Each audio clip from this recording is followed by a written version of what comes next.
ಸರ್ಕಾರಕ್ಕೆ ಕೇಂದ್ರ ಬಿಜೆಪಿ ಸರ್ಕಾರಕ್ಕೆ ಕೇಂದ್ರ ಬಿಜೆಪಿ ಸರ್ಕಾರಕ್ಕೆ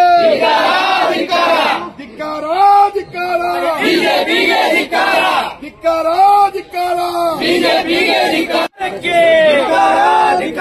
ಕೇಂದ್ರಕ್ಕೆ ಬಿಜೆಪಿ ಸರ್ಕಾರಕ್ಕೆ ಎಲ್ಲರೂ ಹೋದ್ರಪ್ಪ ಕೇಂದ್ರ ಬಿಜೆಪಿ ಸರ್ಕಾರಕ್ಕೆ ಕೇಂದ್ರ ಬಿಜೆಪಿ ಸರ್ಕಾರಕ್ಕೆ ಧಿಕ್ಕಾರ ಧಿಕ್ಕಾರ ಬಿಜೆಪಿಗೆ ಧಿಕ್ಕಾರ ಧಿಕ್ಕಾರ ಧಿಕ್ಕಾರ ಬಿಜೆಪಿಗೆ ಧಿಕ್ಕಾರ ಕೇಂದ್ರ ಬಿಜೆಪಿ ಸರ್ಕಾರಕ್ಕೆ ಧಿಕ್ಕಾರ ಧಿಕ್ಕಾರ ಸರ್ಕಾರದ ಹೊಯ್ಗೊಂಬೆ ಇಡುವಂತ ಸಂಸ್ಥೆಗೆ ಕೋಟಿ ದಾಖಲೆಯನ್ನು ತಯಾರು ಮಾಡಿ ಈ 500 ಕೋಟಿ ಏನು ಅಂತಂದ್ರೆ ಅದರ ಅಸೆಟ್ ಆ ಅಸೆಟ್ ಐತಿ. ಮುಂಬೈದಾಗ ಹೋದ, ದಿಲ್ಲಿ ಒಳಗೆ ಹೋದ, ಎಲ್ಲ ಕಡೆ ಅದ.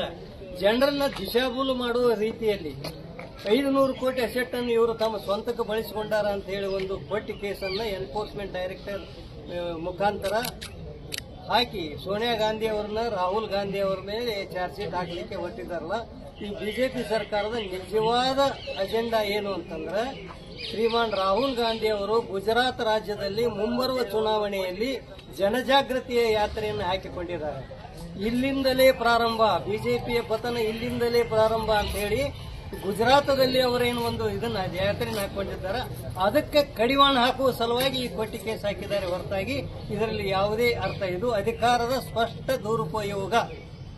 ಈ ರೀತಿ ರಾಜ್ಯದಲ್ಲಿ, ಕೇಂದ್ರದಲ್ಲಿ ಪ್ರಜಾಪ್ರಭುತ್ವದ ರೀತಿಯಲ್ಲಿ ಆಯ್ಕೆಯಾದ ಅತ್ಯಂತ ಪ್ರಬಲವಾದ ಪ್ರಜಾಪ್ರಭುತ್ವವನ್ನು ಹೊಂದಿದಂತ ಮತ್ತು ಒಳ್ಳೆಯ ಸಂವಿಧಾನವನ್ನು ಹೊಂದಿದಂತ ನಮ್ಮ ಭಾರತ ದೇಶದಲ್ಲಿ ಈ ಪ್ರಜಾಪ್ರಭುತ್ವದ ಮೌಲ್ಯಗಳನ್ನು ನಾಶ ಮಾಡಲಿಕ್ಕೆ ಏನು ಬಿಜೆಪಿ ಸರ್ಕಾರ ಹೊರಟಿದೆ, ಇದನ್ನು ಖಂಡಿಸಿ ನಾವು ಇವತ್ತು ಜಿಲ್ಲಾ ಕಾಂಗ್ರೆಸ್ ಸಮಿತಿ ವತಿಯಿಂದ ಈ ರ್ಯಾಲಿಯನ್ನು ಆಯೋಜಿಸಿದ್ದೇವೆ. ನಿಜವಾದ ಅಜೆಂಡಾ ಕೇಂದ್ರ ಸರ್ಕಾರದ ಅಂದ್ರೆ ಗುಜರಾತದಲ್ಲಿ ಇವತ್ತು ಡೀಸೆಲ್, ಪೆಟ್ರೋಲ್, ಗ್ಯಾಸ್ ಬೆಲೆ ಗಗನಕ್ಕೇರಿಸಿದ್ದಾರೆ. ಈ ಬೆಲೆ ಏರಿಕೆ ವಿರುದ್ಧವೂ ನಮ್ಮದು ಇವತ್ತು ಹೋರಾಟ ಇದೆ.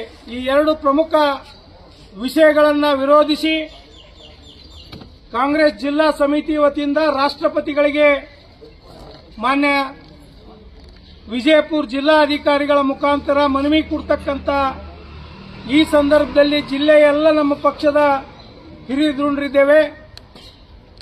ಇವತ್ತು ಬಡವರಿಗೆ ಮನಮೋಹನ್ ಸಿಂಗ್ ಅವರು ಸರ್ಕಾರ ಇದ್ದಾಗ 40 ರೂಪಾಯಿ ಲೀಟರ್ ಡೀಸೆಲ್, 60 ರೂಪಾಯಿ ಲೀಟರ್ ಪೆಟ್ರೋಲ್ ಇದ್ದಂತ ಕಾಲ ಇತ್ತು. ಇವತ್ತು ಡೀಸೆಲ್ 90 ರೂಪಾಯಿ, ಪೆಟ್ರೋಲ್ 100 ರೂಪಾಯಿ ಆಗಿದೆ. 400 ರೂಪಾಯಿಗೆ ಒಂದು ಗ್ಯಾಸ್ ಕೊಡ್ತಕ್ಕಂಥ ಪರಿಸ್ಥಿತಿ ಇತ್ತು. ಇವತ್ತು 1400 ರೂಪಾಯಿಗೆ ಒಂದು ಗ್ಯಾಸ್ ಆಗಿದೆ. ಇವರೆಲ್ಲ ಅಚ್ಚೇ ದಿನ ತರ್ತೇವೆ, ಎಲ್ಲರಿಗೆ ಉದ್ಧಾರ ಮಾಡ್ತೇವೆ ಅಂತ ಹೇಳಿ ಸುಳ್ಳು ಆಶ್ವಾಸನೆಯನ್ನು ಕೊಟ್ಟು, ಅಷ್ಟೇ ಅಲ್ಲದೆ ಇವತ್ತು ಕರ್ನಾಟಕದಲ್ಲಿ ಸನ್ಮಾನ್ಯ ಶ್ರೀ ಸಿದ್ದರಾಮಯ್ಯನವರ ಸರ್ಕಾರ ಅಧಿಕಾರಕ್ಕೆ ಬರಬೇಕಾದ್ರೆ 5 ಗ್ಯಾರಂಟಿಗಳನ್ನು ಘೋಷಣೆ ಮಾಡಿ, ಏನು ಘೋಷಣೆ ಮಾಡಿದ್ದಾರೆ, ಸರ್ಕಾರ ಅಸ್ತಿತ್ವಕ್ಕೆ ಬಂದ ಮೇಲೆ ಅವೆಲ್ಲ ಈಡೇರಿಸಿ ಬಡವರಿಗೆ ಜನಪರವಾದಂತ ಕೆಲಸವನ್ನು ಮಾಡ್ತಾ ಇದೆ. ಇವತ್ತು ಇದನ್ನು ವಿರೋಧಿಸಿ ಇವತ್ತು ಭಾರತೀಯ ಜನತಾ ಪಕ್ಷದವರು ಇಡೀ ಕರ್ನಾಟಕದಲ್ಲಿ ಬೆಲೆ ಏರಿಕೆ ವಿರುದ್ಧ ನಾವೆಲ್ಲ ಕಾಂಗ್ರೆಸ್ ಸರ್ಕಾರದ ವಿರುದ್ಧ ಪ್ರವಾಸ ಮಾಡ್ತೇವೆ ಅಂತ ಹೇಳ್ತಾರೆ. ಅವರಿಗೆ ನಾಚಿಕೆ ಬರಬೇಕು. ಇವತ್ತು ಕರ್ನಾಟಕದಲ್ಲಿ ಸನ್ಮಾನ್ಯ ಶ್ರೀ ಸಿದ್ದರಾಮಯ್ಯನವರ ನೇತೃತ್ವದ ಸರ್ಕಾರ ಬಡವರಿಗಾಗಿ ಅನೇಕ ಯೋಜನೆಗಳನ್ನು ಕೊಟ್ಟು ಬಡವರ ಸಂಕಷ್ಟದಲ್ಲಿ ತನ್ನ ಪಾಲುದಾರಿಕೆಯನ್ನು ತೋರಿಸಿ ಬಡವರ ಒಂದು ಬಾಳನ್ನ ಹಸನಾಗಿ ಮಾಡ್ತಕ್ಕಂಥ ಕೆಲಸ ಮಾಡ್ತಾ ಇದೆ. ನೀವು ಕೇಂದ್ರದಲ್ಲಿ ನಿಮ್ಮದೇ ಆದಂತ ಸರ್ಕಾರವನ್ನು ಇಟ್ಕೊಂಡು ಇವತ್ತು ಡೀಸೆಲ್, ಗ್ಯಾಸ್, ಪೆಟ್ರೋಲ್ ಬೆಲೆ ಇಷ್ಟೊಂದು ಗಗನಕ್ಕೆ ಏರ್ತಾ ಇದೆ. ಅದರ ವಿರುದ್ಧ ನೀವು ಹೋರಾಟ ನೀವು ಮಾಡ್ತಾ ಇದ್ದೀರಿ. ನಿಮ್ಮದೇ ಸರ್ಕಾರ ಕೇಂದ್ರದಲ್ಲಿದೆ, ಅದು ಮಾಡ್ತಾ ಇದೆ. ಅದರ ಜೊತೆಗೆ ನೀವು ಸೇಡಿನ ಮನೋಭಾವ ಮಾಡ್ತಾ ಇದ್ದೀರಿ. ಇವತ್ತು ಭಾರತೀಯ ಜನತಾ ಪಕ್ಷದ ಜನಪ್ರಿಯತೆ ಇಡೀ ದೇಶದಲ್ಲಿ ಕುಗ್ಗಿ ಹೊಂಟಿದೆ. ಇವತ್ತು ಕಾಂಗ್ರೆಸ್ ಪಕ್ಷ ಮುಂದಿನ ದಿನಮಾನದಲ್ಲಿ ಮತ್ತೆ ಜನಪ್ರಿಯ ಆಗ್ತದೆ ಅಂತ ತಿಳ್ಕೊಂಡ್ಕಿಸಿದ್ರೆ ಯಾವುದೋ ಒಂದು ನ್ಯಾಷನಲ್ ಹೆರಾಲ್ಡ್ ಪತ್ರಿಕೆಯ ಕೇಸ್ ಅನ್ನು ತೆಗೆದುಕೊಂಡು ಬಂದ್ಕಿಸಿದ್ರೆ ನಮ್ಮ ರಾಷ್ಟ್ರೀಯ ಅಧ್ಯಕ್ಷರ ಮೇಲೆ ಕೇಸ್ ಹಾಕೋದ್ರ ಮುಖಾಂತರ ಕಪ್ಪು ಚುಕ್ಕಿಯನ್ನು ಇಡ್ತಿದ್ದೀರಿ. ಇದನ್ನು ವಿರೋಧಿಸಿ ಇದು ನೀವು ಕೈ ಬಿಡಬೇಕು ಅಂತೇಳಿ ದೇಶದಲ್ಲಿ ಬಹಳಷ್ಟಿದೆ. ಅದನ್ನ ನಮ್ಮ ರಾಷ್ಟ್ರೀಯ ನಾಯಕರಾದಂಥ ಸೋನಿಯಾ ಗಾಂಧಿಯವ್ರ ಮೇಲೆ, ರಾಹುಲ್ ಗಾಂಧಿಯವ್ರ ಮೇಲೆ ಇಡಿ ಅವರು ಕೇಸ್ ಹಾಕಿ ಅವರನ್ನು ಹೆದರಿಸಬೇಕು ಅಂತಕ್ಕಂಥ ಮನೋಭಾವದಿಂದ ಮತ್ತು ಕಾಂಗ್ರೆಸ್ ಪಕ್ಷದ ಮೇಲೆ ರಾಷ್ಟ್ರದಲ್ಲಿ ಕಪ್ಪು ಚುಕ್ಕಿಯನ್ನು ಇಡುವುದರ ಮುಖಾಂತರ ಜನರ ಮನಸ್ಸಿನಿಂದ ದೂರ ಮಾಡತಕ್ಕಂಥ ದುಸ್ಸಾಹಸದಿಂದ ಅವರು ಈ ಒಂದು ಆರೋಪವನ್ನು ಮಾಡಿದ್ದಾರೆ. ಇವತ್ತು ಈ ರಾಷ್ಟ್ರದಲ್ಲಿ ಬಹಳಷ್ಟು ದಿನ ಕೇಂದ್ರದಲ್ಲಿ ಸರ್ಕಾರ ಮಾಡಿದಂಥ ಕಾಂಗ್ರೆಸ್ ಪಕ್ಷವಾಗಲಿ ಅಥವಾ ಪಕ್ಷದ ನಾಯಕತ್ವವನ್ನು ವಹಿಸಿಕೊಂಡು ಬಂದಂಥ ಗಾಂಧಿ ಕುಟುಂಬವಾಗಲಿ ಯಾವುದೇ ಕಪ್ಪು ಚುಕ್ಕಿಯನ್ನು ಇಟ್ಕೊಳ್ಳದೆ ಈ ದೇಶದ ಜನರಿಗೆ ಒಳ್ಳೆಯ ಒಂದು ಕೆಲಸವನ್ನು ಮಾಡ್ತಾ ಬಂದಿದೆ. ಇವತ್ತು ಒಂದು ಉದಾಹರಣೆಯನ್ನು ನಾನು ಕೊಡ ಬಯಸ್ತಿದ್ದೀನಿ.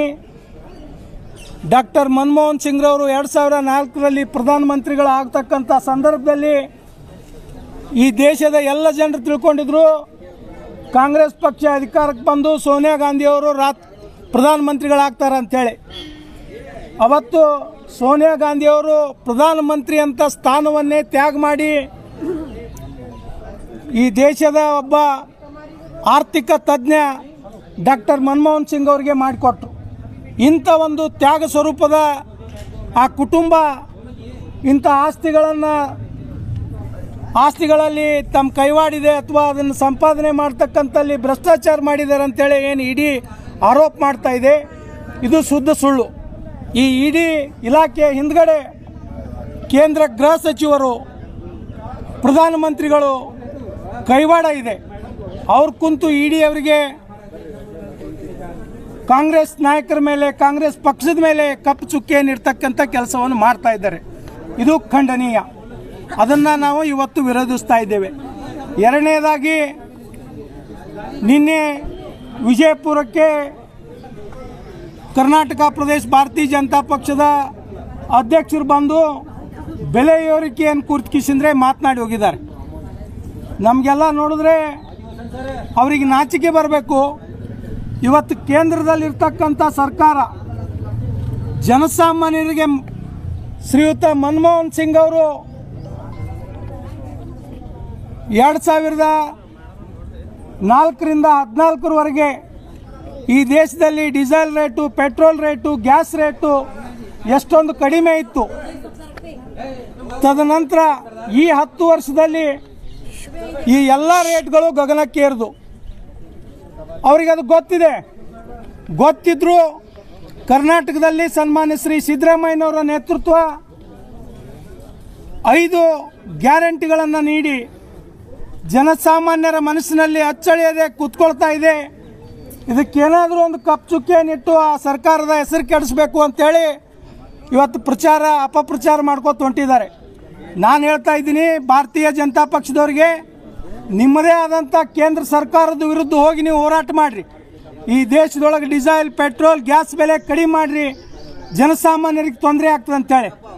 ಅದನ್ನು ಬಿಟ್ಟು ಕಿಸಿಂದ್ರೆ ನೀವು ಬಂದು ಕಿಸಿಂದ್ರೆ ಈ ಒಂದು ಜನಪ್ರಿಯ ಸಿದ್ದರಾಮಯ್ಯನವ್ರ ಸರ್ಕಾರದ ವಿರುದ್ಧ ಹೋರಾಟ ಏನು ಮಾಡ್ತೀರಿ, ಇದು ಸಹ ಖಂಡನೀಯ ಅಂತೇಳಿ ಕಿಸಿಂದ್ರೆ ಇವತ್ತು ಕಾಂಗ್ರೆಸ್ ಜಿಲ್ಲಾ ಎಲ್ಲ ಘಟಕದ ಪದಾಧಿಕಾರಿಗಳು, ಅಧ್ಯಕ್ಷರು, ಕಾರ್ಯಕರ್ತರು, ಹಿರಿಯರು ಕೂಡಿಕೊಂಡು ನಾವು ಜಿಲ್ಲಾಧಿಕಾರಿಗಳ ಮುಖಾಂತರ ರಾಷ್ಟ್ರಪತಿಗಳಿಗೆ ಈ ಖಂಡನೀಯ ಪತ್ರವನ್ನು ಕೊಡ್ತಾ ಇದ್ದೇವೆ. ಧನ್ಯವಾದಗಳು. ನಾನು ಮಲ್ಲಿಕಾರ್ಜುನ್ ಲೋಣಿ, ಅಧ್ಯಕ್ಷರು, ಜಿಲ್ಲಾ ಕಾಂಗ್ರೆಸ್ ಸಮಿತಿ, ವಿಜಯಪುರ. ಎಲ್ಲ ಬೆಲೆ ಏರಿಕೆಯನ್ನು ಮಾಡಿ ಇವತ್ತು ಬಡವರ, ಕೂಲಿ ಕಾರ್ಮಿಕರ ಹಾಗೂ ದೀನದಲಿತರ ಹೊಟ್ಟೆ ಮೇಲೆ ಹೊಡಿತಕ್ಕಂಥ ಕೆಲಸವನ್ನು ಮಾಡಿ ಇವತ್ತು ರಾಜ್ಯ BJPಯ ಅಧ್ಯಕ್ಷರಾಗಿರ್ತಕ್ಕಂಥ ವಿಜೇಂದ್ರ ಅವರು ಈ ರಾಜ್ಯದಲ್ಲಿ ತಿರುಗಾಡಿನ ಬೆಲೆ ಏರಿಕೆ ಆಗಿದೆ. ಕರ್ನಾಟಕ ರಾಜ್ಯ ಸರ್ಕಾರ ಬಡವರ ಹೊಟ್ಟೆ ಮೇಲೆ ಹೊಡಿತಕ್ಕಂಥ ಕೆಲಸ ಮಾಡಿದೆ, ಬೆಲೆ ಏರಿಕೆಯನ್ನು ಮಾಡಿದೆ. ಬಡವರ, ಕೂಲಿ ಕಾರ್ಮಿಕರಿಗೆ ಎಲ್ಲ ಏನು ಮೂಲಭೂತ ಸೌಕರ್ಯ ಸಿಗದೇ ಇರತಕ್ಕಂಥ ಕೆಲಸ ಮಾಡಿದೆ ಅಂತೇಳಿ ರಾಜ್ಯಾಂತ ಸ್ಟ್ರೈಕ್ ಮಾಡ್ಲಕತ್ತಾರ.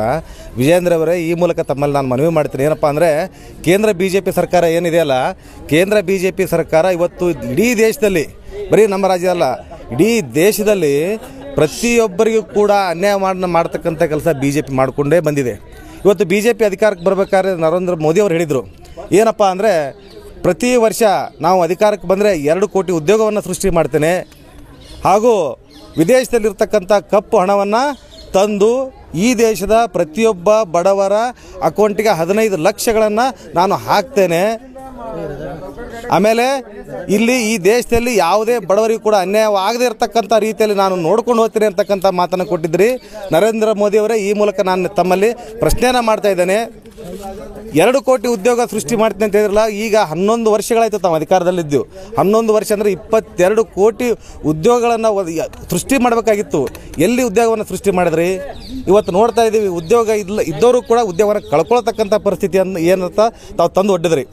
ಯಾಕಪ್ಪ ಅಂದ್ರೆ ಈ ದೇಶದ ಏನು ಸರ್ಕಾರಿ ಸ್ವಾಮ್ಯದ ಸಂಸ್ಥೆಗಳನ್ನು ನೀವು ಮಾರಾಟವನ್ನು ಮಾಡೋದ್ರ ಮುಖಾಂತರ ಎಲ್ಲ ಸಂಸ್ಥೆಗಳನ್ನು ಕೂಡ ಖಾಸಗೀಕರಣ ಮಾಡಿ ಅದಾನಿ ಅಂಬಾನಿಯವರ ಸ್ವಾಮ್ಯದಲ್ಲಿ ತಾವು ಕೊಟ್ಟು ಬಡವರನ್ನು ಬೀದಿ ಪಾಲ ಆಗುವಂಥ ಸ್ಥಿತಿಯನ್ನು ನಿರ್ಮಾಣವನ್ನು ಮಾಡಿದ್ರಿ.